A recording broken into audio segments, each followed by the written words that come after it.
They Look called at her her uniform. Bushmeat Girl and laughed every Why time is she she walked wearing into that? class smelling So like smoke weird. and dried fish.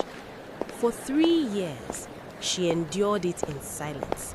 But when her enemies thought they had finally destroyed her biggest opportunity, I won't they let it had all no be for idea nothing. they were handing her the greatest gift of her life.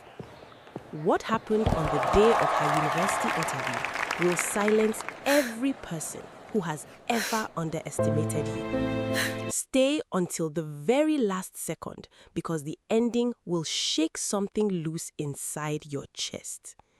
Before we go any further, if you believe that hard work never goes unnoticed forever, drop a fire emoji in the comments right now. And if nobody has told you lately that your sacrifices are not wasted, consider this your reminder. Now let's get into the story. Amara grew up in a household where the first sound each morning was not an alarm clock. It was the crack of firewood.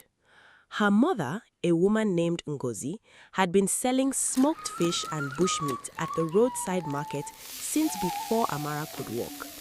Every morning, rain or dry season, Ngozi would rise before 4 in the morning, stoke the fire, and begin the slow process of smoking the day's stock.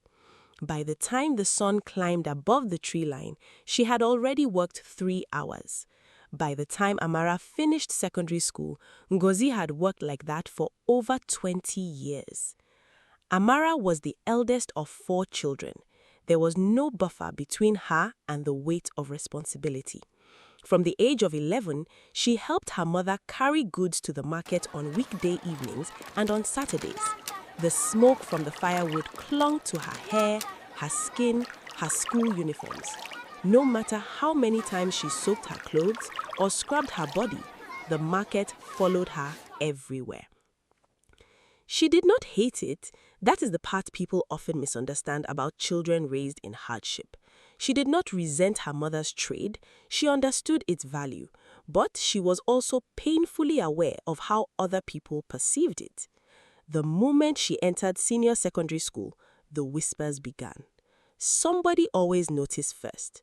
Usually it was a girl named Sonia who sat 3 rows behind her and had an extraordinary talent for making cruelty sound casual. "Is someone grilling something in here?" Sonia would say, sniffing the air dramatically. Her friends would laugh. Amara would open her notebook and begin writing. A boy named Tunde once told her that she should sell bushmeat at the school gate since she was already advertising it for free. The class laughed. Amara kept her eyes on the board. Bushmeat Girl, they called her. Not always loud enough for teachers to hear, not always in large groups, but consistently enough that the nickname stuck to her the way smoke stuck to cloth. Teachers, however, saw something entirely different. From her first year, Amara's academic performance was difficult to ignore. She submitted work that was not merely correct, but thoughtful. Her essays showed a quality of reasoning that surprised even experienced educators. Her mathematics scores placed her consistently in the top 3 of her class. During debates, she spoke with a measured confidence that made older students pay attention. Her form teacher, Mr. Obiora, once told the class during morning assembly that brilliance does not announce itself with noise, it announces itself with results. He was looking at Amara when he said it. That comment did not go unnoticed by Sonia. In the final term of their graduating year, the school received an extraordinary communication. A prestigious federal university had partnered with the State Ministry of Education to offer 10 fully sponsored admission slots to outstanding students from public secondary schools. The program covered tuition, accommodation, textbooks, and a monthly living stipend for the full duration of the degree. It was the kind of opportunity that erased the financial obstacle between a talented student and a university education. The selection process involved academic records, teacher recommendations, and a final interview at the university campus. When the shortlist was posted on the school notice board, Amara's name appeared 3rd from the top. She stood in front of that board for a long time. Students moved around her. Some congratulated her. Others pretended not to see her. She read her name 3 times, slowly, as though she needed to confirm that the letters were real. That evening, she told her mother. Ngozi stopped mid-motion, a piece of dried fish held in one hand. Her eyes moved to her daughter's face. Then she set the fish down, walked across the small room, and held Amara's face in both hands. She did not say anything immediately. She just looked at her daughter for a long time. "All that smoke," she whispered. "All those mornings." She shook her head slowly. "God does not sleep." They did not celebrate loudly that night. They could not afford to. But something quiet and enormous settled between them. The understanding that years of effort had not dissolved into nothing. The interview was scheduled for the following Friday. Amara spent every available hour preparing. She reviewed current affairs, practiced speaking clearly under pressure, and studied the university's published values and academic focus areas. She borrowed books from 2 different classmates. She asked Mr. Obiora for mock interview practice after school. He stayed late 3 evenings to help her. What she did not know was that across town, another kind of preparation was underway. Sonia had also been shortlisted. She appeared 6th on the list. On the surface, that should have meant nothing between them. 2 students from the same school, both selected based on merit, both preparing for an opportunity. But jealousy is rarely logical. It does not measure what you have. It only measures what someone else has that you believe should belong to you. Sonia came from a comfortable family. Her father owned a hardware shop. She wore better clothes than most of her classmates. She had always assumed that her relative comfort would translate naturally into an advantage over someone like Amara. The short list disturbed that assumption. "Why is everyone acting like she discovered electricity?" she said to her friend BC one afternoon as they watched students congratulate Amara in the corridor. BC shrugged. "She works hard." Sonia looked at her slowly. "We all work hard. Not the same way," BC said quietly. The comment ended the conversation, but not Sonia's feelings. Over the following days, those feelings sharpened into something deliberate. By midweek, a plan had formed. Through a connection she refused to explain, Sonia obtained the email address of the administrative coordinator managing the interview logistics. She composed a message presenting herself as a concerned parent and made a series of false claims about Amara. She alleged that Amara's academic records had been manipulated. She claimed that a teacher had submitted a fraudulent recommendation. She requested that Amara's candidacy be reviewed and potentially withdrawn before the interview. She sent the message on Wednesday evening. By Thursday morning, the coordinator had forwarded the complaint to the school's administration. By Thursday afternoon, Amara was called to the principal's office. She sat down across from a woman who clearly found the entire situation distasteful. The principal, Mrs. Adeyemi, had read the complaint twice. The allegations were specific enough to require a response, even if they felt hollow. "Someone has made claims about your academic records," she said. "I want you to know that I do not believe them."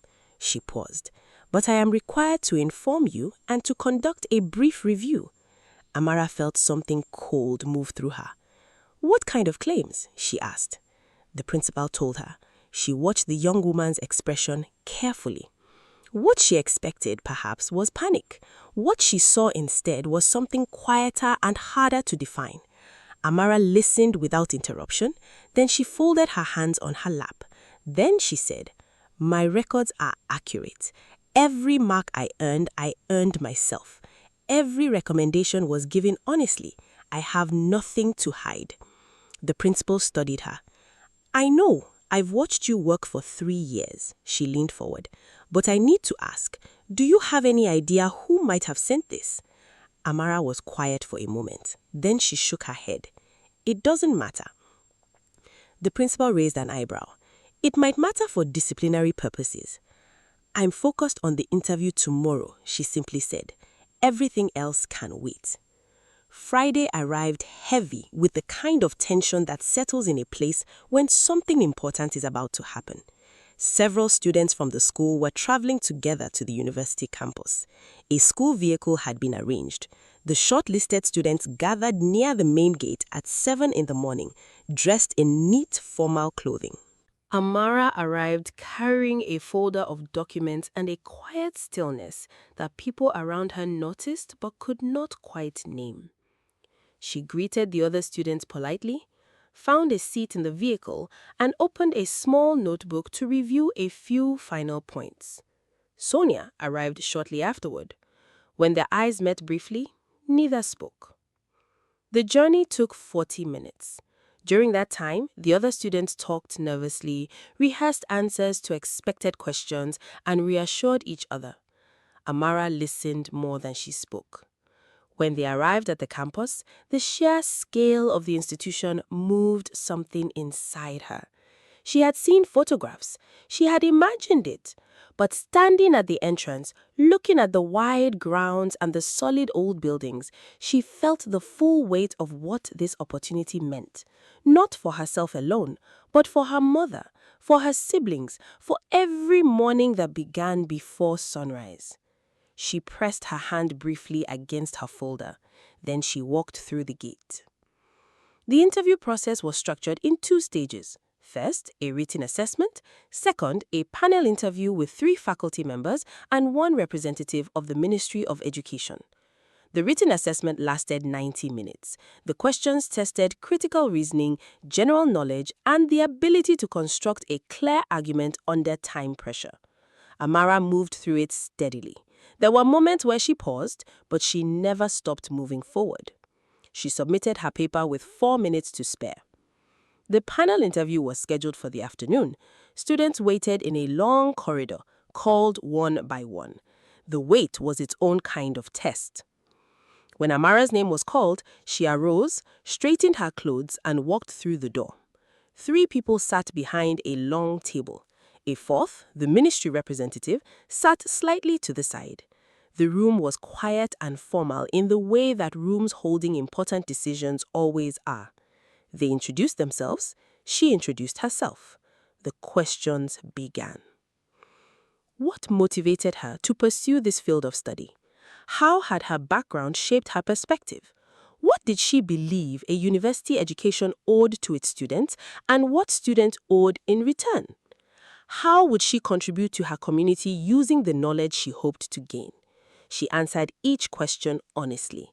She did not perform. She did not reach for impressive-sounding words that meant very little.